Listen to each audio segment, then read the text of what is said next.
এবার হসপিটালের ডক্টর ফারুকীকে নিয়ে একই বলল, বাঁচার আশা ছেড়ে দিল ডক্টররা।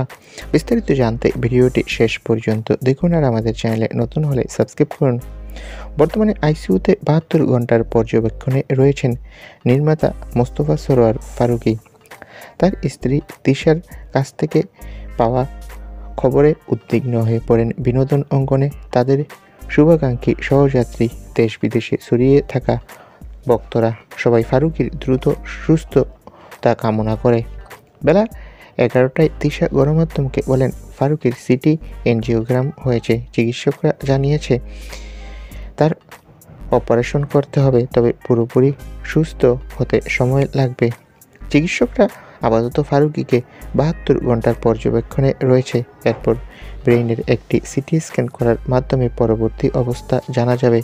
বর্তমানে ফারুকীর অবস্থা নাকি একটু খারাপই। এ বিষয়ে হসপিটালের একজন ডক্টরের কাছে প্রশ্ন করা হলে ডক্টর জানায়, ৭২ ঘন্টার মধ্যে কিছুই বলা যাচ্ছে না। আপনারা সবাই নির্মাতা ফারুকীর জন্য দোয়া করুন, যাতে উনি এই যাত্রায় ফিরতে পারে। তো বন্ধুরা, তোমরা সবাই তিশার স্বামী ফারুকীর জন্য দোয়া করো, সে যাতে সুস্থ হয়ে ওঠে। আর আমাদের চ্যানেলটি সাবস্ক্রাইব করে রাখো। ভিডিওটি ভালো লাগলে একটি লাইক দেবে। সকলকে অসংখ্য ধন্যবাদ।